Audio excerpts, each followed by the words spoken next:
अहो काय हा?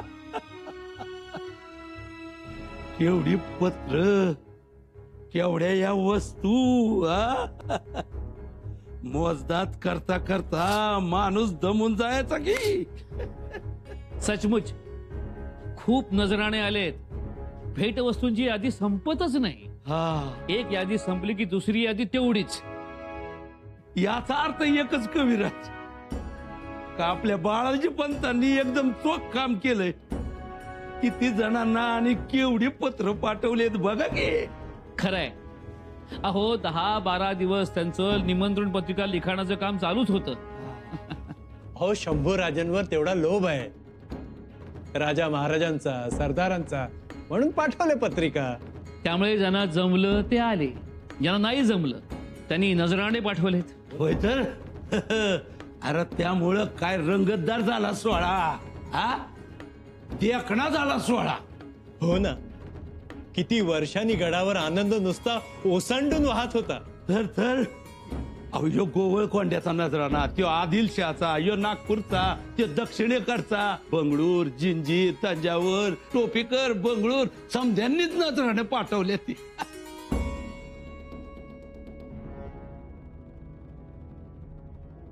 पत्र कुणाचं पत्र? शहजादा अकबराचं पत्र आहे. शहजादा अकबराचं? जी.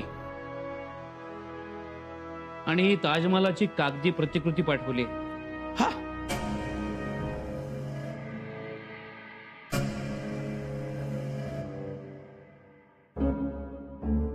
कागदी ताजमहल? काय लिहिलंय पत्रात? शहजादा अकबरने शंभू राजांना राज्याभिषेकाची खूप बधाइयां आणि मुबारकबाद दिली. लिहिले, इस पत्र के साथ हम एक छोटा सा नजराना भेज रहे हैं. नजराना कागजी ताजमहल है. आप हमारे हालात से अच्छी तरह वाकिफगार है, लेकिन आप और हम साथ हो तो हम हिंदुस्तान का नक्शा बदल दे. बिना अल्फाज के पैगाम पढ़ लेने में आप माहिर हो.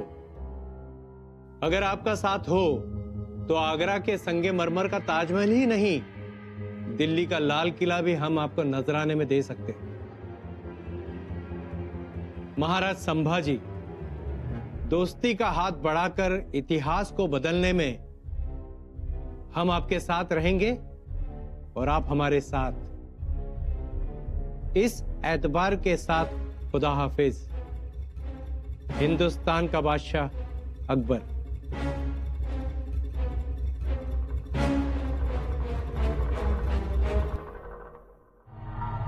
लगता है हमारा नसीब ही खराब है राणा जी. भगवान सब अच्छा ही करे, कुछ अच्छा ही होना है. लेकिन कब और कितने दिन, कितना वक्त बीत चुका है, हम भाग रहे हैं. देखिए ना राणा जी, मुंह तक आया निवाला छिन जाता है. नसीब को मत कोसना. ये नसीब ही है कि आप सुरक्षित हैं. ये भी बड़ी बात है. बादशाह सलामत. लेकिन राणा जी, सब कुछ तय हो चुका था. संभाजी राजे और हम मिलने ही वाले थे. संभाजी राजे रायगढ़ से रुखसत भी हो चुके थे. या खुदा, क्या क्या सोच लिया था हमने. साथ बैठकर खाना खाएंगे, बरसों बाद दो यार मिलने वाले थे. लेकिन बेमुरव्वत हमारे भाईजान शाह आलम. इसे कहते हैं नसीब की बलिहारी. आपकी बात भी सच है. एक बात तो सोचो, शहजादा शाह आलम से बचाया किसने? राजा संभाजी ने. इसका मतलब जानो हो, कुछ ना कुछ अच्छा होना है. संभाजी राजे आपकी दोस्ती चाहते हैं, इसीलिए वो वापस चले गए और आपको सावधान भी कर गए. एक बात तो नक्की है, संभाजी राजे के मन में आपके लिए जगह है. बादशाह सलामत, जी को छोटा ना करें. एकलिंग जी आप सबका भला करेंगे और हमारा भी।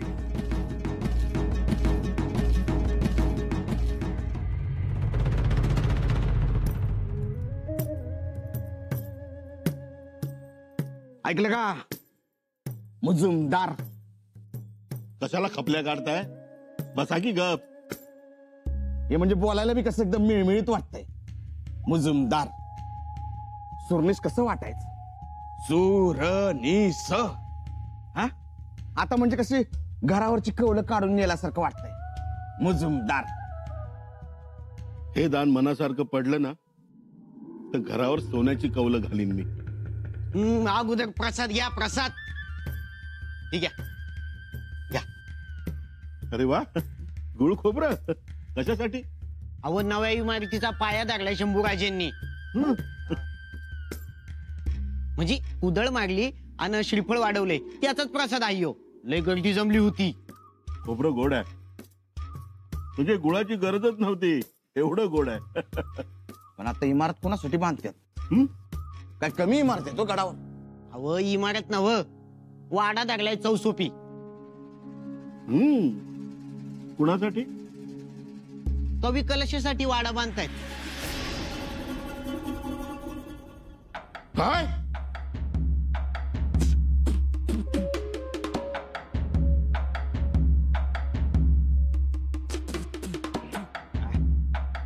त्या कलुशाचा वाडा? वय कलुशाच्या वाड्याचं खोबरं खायला घातलंस? वर्षा बिघडलास का रे? अरे माझ्या घशाखाली तरी उतरेल का ते? चुकलं का? मग वासू द्या हो. आपल्या माणसावर कशा पाहिजे चिडतायचा?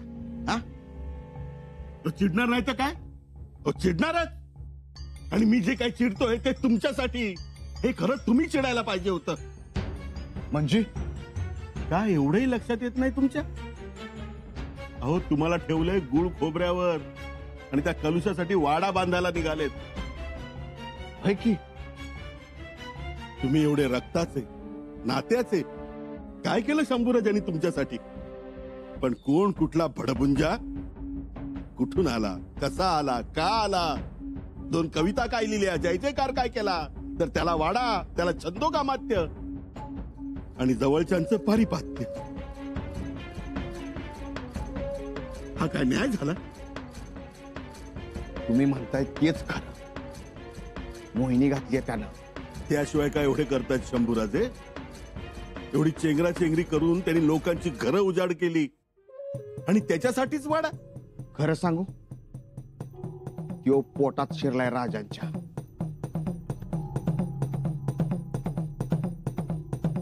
काढू की ओढून बाहेर त्याला? त्याला ढिला सोडायचा नाही. कविराज जी. मला या पत्राचं नवलच वाटतंय. मतलब यो अकबर स्वतःला बादशाह समजतो. तो जेव्हा बाहेर येतो तेव्हा ललकाऱ्या पुकारल्या जातात. त्याच्या पदरी असलेलं सैनिक त्याला कुर्निसात करतात. तो दरबार भरवतो. खरं आहे सरनौबत. म्हणजे तो हाय बादशाह. हो म्हणजे दुर्गादास राठोड आणि राजपुतांनी समारंभ केल्याचंही कानावर आलं होतं. तेच म्हणतोय मी. म्हणजे तो हाय बादशाह पण शंभू राजांमोर सेवकासारखा वागतोय. हो पत्रातील मजकुरावरनं स्वच्छ दिसतंय की आता अकबराची मदार शंभूराजांवरच आहे. दिसतंय. पर मला या पत्रात संबंध हिंदुस्थानचं राजकारण दिसतंय. सरनोबत तुम्ही बरोबर बोलला. असं असेल तर हे पत्र तातडीनं राजांना दाखवायला हवं. हा आणि हो राजही म्हणाले होते राज्याभिषेक होईपर्यंत अकबराचा विषय काढू नये म्हणून. पण आता राज्याभिषेक झालाय. हा राजमोकळ झाले ती. मग आता हे पत्र त्यांना द्यायला काहीच हरकत नाही. मग आता उशीर करून चालायचं नाही. अकबराबद्दल शंभूराजांच्या मनात काही विचार सुरूच असतील. असत्याल तर अरे म्हणून तर ते गड उतार झाले नव. पण भेट तर झालीच नाही ना. भेट घ्यायचीच नसेल तर निस्तीच भेटायची हुल द्यायची असेल तर दिली. त्या अकबराची दुधाची ताण ताकावर भागवली. जी बिलकुल. परंतु एक, अकबराच्या रूपानं ही आयती संधी चालून आली आहे, इतकं खास. हो, आणि अकबराने कागदी ताजमहल पाठवलाय आणि ताजमहल ही प्रेमाची निशाणी आहे. शिवाय प्रेमच नाही, तो लाल किल्ल्याकडेही बोट दाखवतोय. हे जमावं, पर शेवटी शंभूराचं काय निर्णय घेत्यात त्याच्यावर समधी मदार आहे.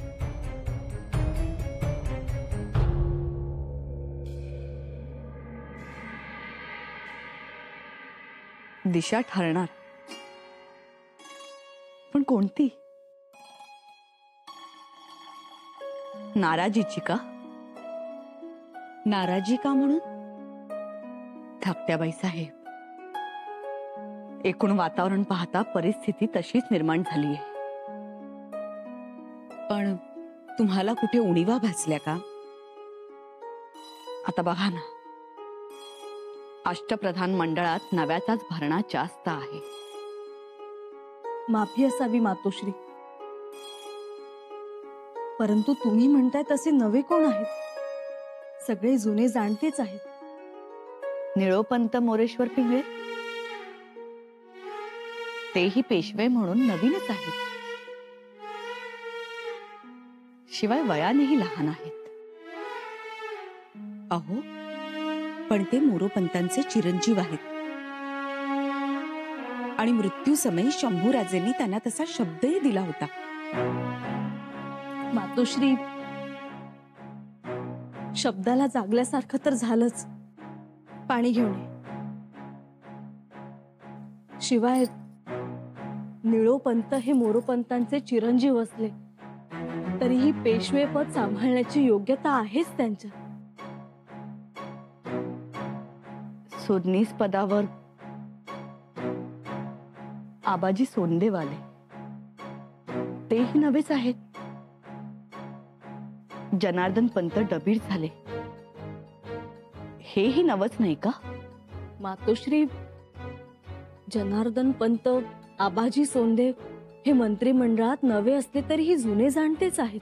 मग तसं म्हटलं तर जुने जाणते दुसरे कोणीच नव्हते का? दुसरे कोण आहेत?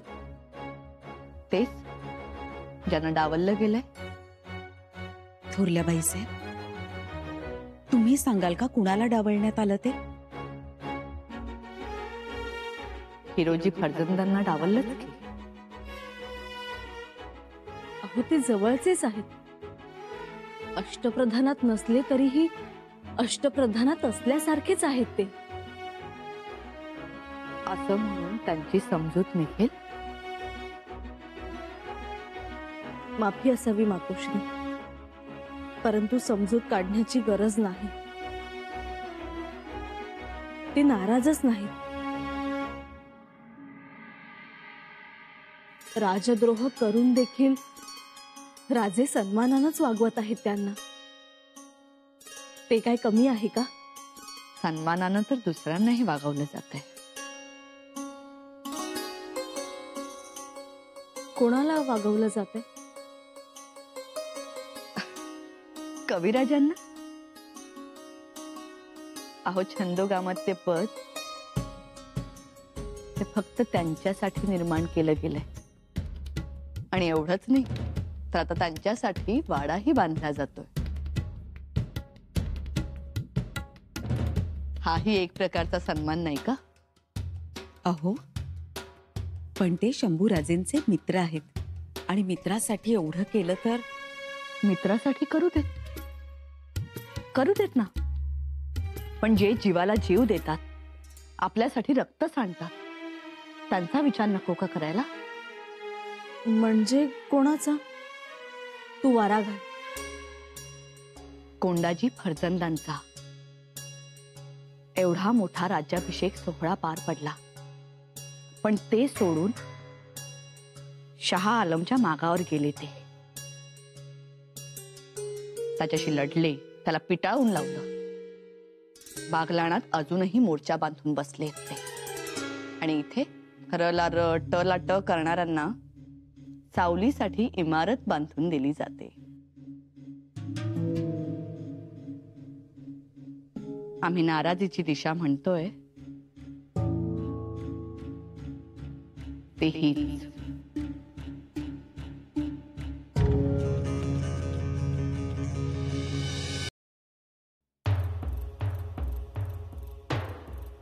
हो हो हो, जरा दमानं लगा मुडा, थांबा. का काय झालं? काय झालं नाही, पण काय होण्याआधी थांबवलंय तुम्हाला. का काय होणार आहे? चला. अहो, पायरी चढण्या अगोदर जरा पायरी ओळखून वागायला शिका. म्हणजे अहो, आपल्या योग्यतेप्रमाणे राहावं. आपली योग्यता आपल्याला कळली आहे ना, मग थांबा. अहो, तुम्ही काय बोलताय? काय बी लक्षात येणं झालं. तुम्हाला ना सगळं स्पष्ट करून सांगायला लागतं. त म्हटलं की ताक समजावं. अहो, आपल्या अगोदर कविराज येणार सदरेवर, मग ते सदरेवर जाऊन स्थानापन्न होणार, मग ते ठरवणार कोणी आत यावं, कोणी वळचणीला थांबावं की कोणी पायरीवर थांबावं. ते कलुषा. कलुषा काल, आज ते स्वराज्याचे छंदोगामात्य आहे. वासनात का तो कोण आपल्याला अडवणारा? छंदोगामात्य. अष्टप्रधानात 9 रत्न आणून बसवले शंभूराजांनी. म्हणून आता धांदरटपणा करू नका, थांबा. आपली पायरी ओळखून वागायला शिका. अहो, असं कसं? कोण आपल्यासने रोखणार? अहो ऐका, आता राजे सदरेवर येतील, छंदोगामात्यांशी बोलतील, मग आपल्याला बोलावणं येईल. तेही त्यांच्या मनात आलं तर. मनात आलं तर? पण तीही शक्यता कमी वाटते. एवढ्यात बोलावणं येईल असं वाटत नाही. मग काय इथं ताटकळत उभं राहायचं? कशाला? अहो, गडावर ना फेरफटका मारून या. वाटल्यास त्या कलुशाच्या वाड्याचं बांधकाम कुठपर्यंत आलंय ते बघून या. विटा मोजा, घडीव तोडे आलेत का ते बघा. वासे आडे कौल बघा, मोजून या. पंत, अहो, आता आपल्याला हेच काम. जा, नजर टाकून या. जा. हिरोजीराव फर्जंद, महाराजांनी तुम्हाला सदरेवर बोलावलंय.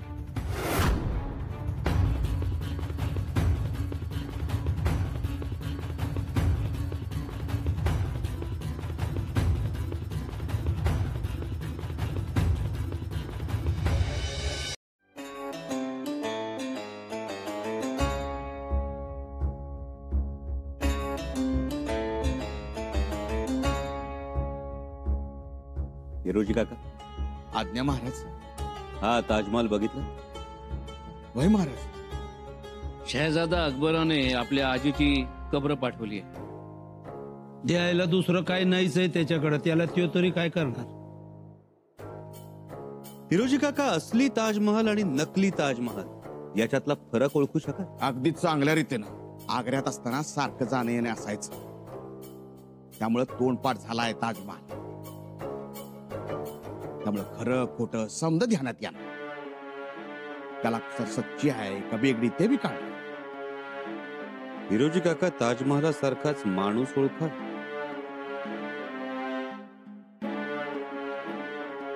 तर शहजादा अकबराला चोखाल? जी महाराज. संगमरवर असली आहे की नकली, त्याचप्रमाणे शहजादा खरा आहे की तोतया ओळखाल? जी. हिरोजी काका, शहजाद्यानं आम्हाला नकली ताजमहाल पाठवला, पण त्याच्या मोबदल्यात मात्र त्याला असली चीज पाहिजे. त्याचा विचार करूच. पण त्यापूर्वी शहजाद्याला जोखण्याच्या, पारखण्याच्या कामासाठी आम्ही तुमची निवड करतो आहोत. वय जबाबदारी घ्याल? वय पार पाडाल? वय. हिरोजी काका, शहजाद्याला भेटणारी व्यक्ती ही आमच्या जवळची असायला हवी, घरातली, विश्वासातली हवी. म्हणून तुम्हाला पाठवतो काका. आमच्या जवळचं माणूस म्हणून चाल. हा होय